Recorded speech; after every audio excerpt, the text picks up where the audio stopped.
Ooh, Auto chaps, I'm MagicalMike and it's been a while. Since the feature patch back in mid-April, we've not really had any news about updates, let alone actual updates themselves, apart from bug fixes and that kind of junk gem store stuff. But surely the patch itself was good enough to tide us over for a while, no?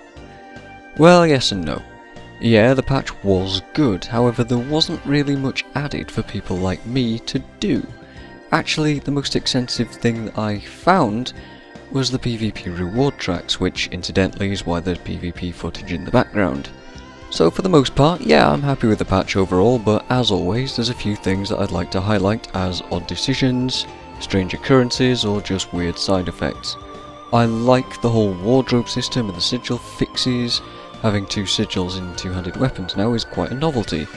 However, with the rune changes, we've seen a massive increase in the usage of strength runes.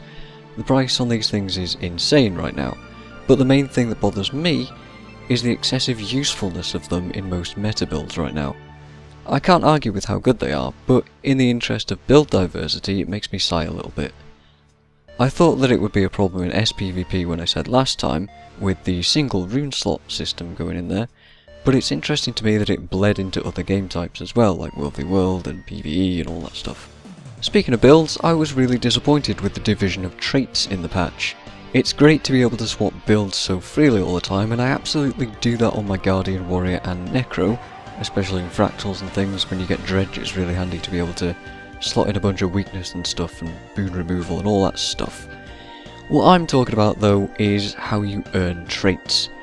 I was hoping that we'd have a lot more diversity in how we got them, like killing certain champions in the world marked as particular or completing certain events. Now while there are traits to be earned from finishing dungeons and temple events, which is what I was just talking about, there's also some ridiculous requirements for certain things. There are a lot of really stupid things that you have to do for certain traits.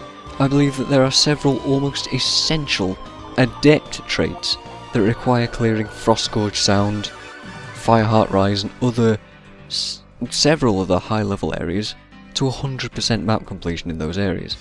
I don't know what they were thinking when they made those decisions instead of more attainable goals. And don't tell me that you can just buy them. I know that. What I'm saying is that adding these requirements as unlockable goals is pointless if you just spend the currency instead. Adding World v World requirements also seems a little baffling to me, and I can't say I agree with that decision either. I've only had the patience to get a few of the new traits. Phalanx Strength is great, and the Condi Healing trait for Necros is really nice in PvE, but as I said before, the rest are pretty dull, and I haven't even had the motivation to go and unlock them. On that note, it really disappointed me. It really disappointed me that all of the numbered traits require the same thing to be done to unlock them, across every profession. What I mean there is, if you're confused, is that the first trait in the first trait line across every profession asks you to do the same thing, and that's the same for every single numbered trait. It's a shame that they didn't ask us to do more, say, warrior type things to unlock warrior traits, or guardian type things to unlock guardian traits. It just felt a little bit lazy to me when I realised how it was laid out, and I'm just disappointed with the whole system. I was going to level a Mesmer to get an idea of the new system and how it all worked out, but after reading all of this stuff I just lost all motivation to bother with that, when I saw how important traits were just locked off and just unattainable unless you went and spent the gold and the currency. So what I ended up doing for a week or so was SPVP. I played a bunch of solo queues to see what the reward tracks were like, and for the most part, again, I'm satisfied with how often you get items and gold for playing PvP. What I wasn't pleased about was how the dungeon armor boxes were labelled as giving you an entire set, and instead, they only give you a single piece of your choice. I feel like the amount of tokens worth of weapons you get is way out of balance with how many tokens of armor you get. That includes the 200-ish in raw tokens themselves throughout that entire track. There's other weird artifacts of the patch too, like losing access to karma runes like Melandru, and there's other stuff I'm probably forgetting, because to be honest, this was a long time ago now. But for the most part, Overall, the April feature patch went down very well and I'm quite happy with it. However, I did run out of stuff to do for now, which is why I'm obsessively playing Dark Souls 2, and you should probably expect some kind of videos on that. For now though, I guess that's it. That's the end of my proper commentary for the patch, but for anyone interested in the rest of this PvP match, I guess I'll try to ad-lib the rest of this video. So here we go, this is post commentary if you want to think of it like that. For anyone interested in the build, this is 60206, and that's taking a bunch of axe mastery training, so I do more damage with axes. That's taking a bunch of Death Shroud stuff to buff the damage I do in Death Shroud. You'll see me hit for like several thousand damage in Death Shroud auto attacks, which is quite nice.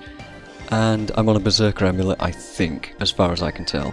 My weapons are Staff and then Axe and Dagger. I have the trait in Death Magic that removes a condition when I enter Death Shroud, which is kind of nice.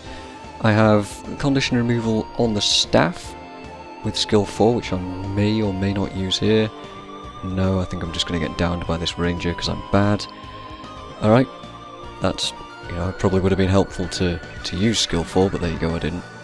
Luckily I have Skyhammer support, but this guy's going to rally off me anyway because his pet's OP! That's a lie, pets aren't OP, pets are ridiculous. The AI on them is terrible. Anyway, what was I saying? Build.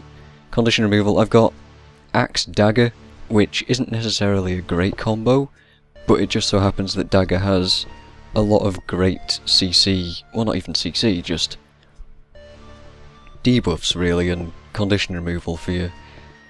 And it's nice on the Necro because while my heal does work better the more conditions I have, it's obviously not viable to just sit with loads of conditions on you. I have the trait which allows me to do more damage to people when they're below 50% health as well, so that 5k crit on the axe was okay, but not, not as good as it could have been if he was lower.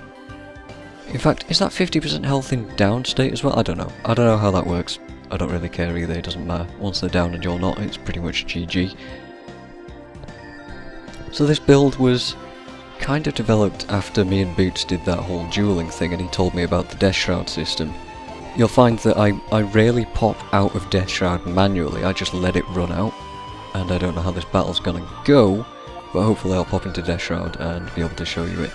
You see, I have 16,000 health in Death Shroud, and this is on the Berserker Amulet, so I do a lot of damage. If I actually hit some damage, I'll be able to tell you how much, but no, I'm just trapped in a binding root, and I'm going to get banged up by these two guys, and I believe... Oh, I got back up, that's nice.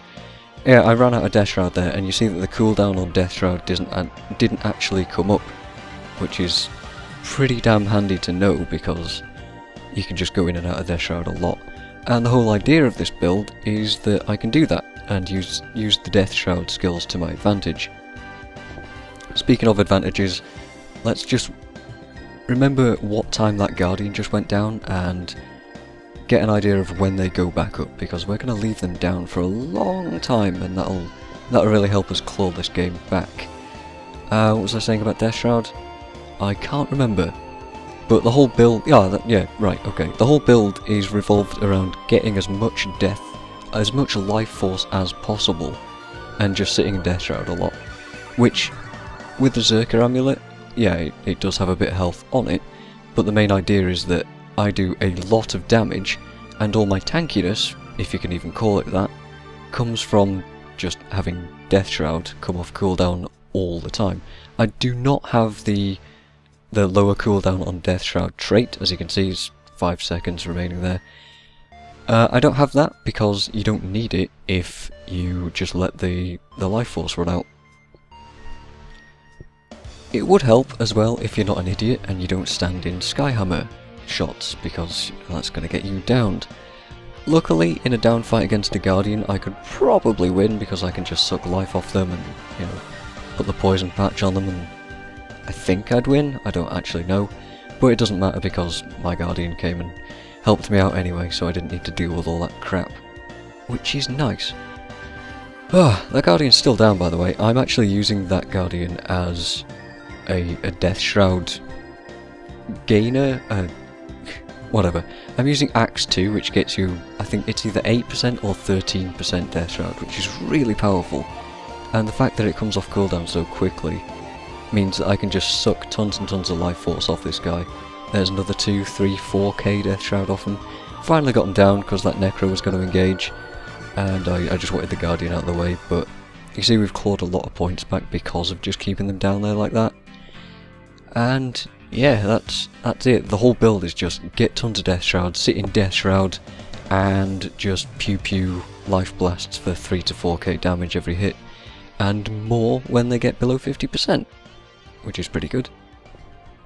I also have the Spectral Grasp on my my third utility skill, which is another thing that'll give me life force, which is pretty good. And we're on Skyhammer, so I should be using that to my advantage. In fact, I should use it in this fight coming up against this Guardian around the corner, but I'm an idiot and I used it on the Aegis instead, because, as I just said, I'm an idiot. I didn't really think. I have to say though, I do hate Skyhammer. I hate Skyhammer. It's just such a terrible, terrible map.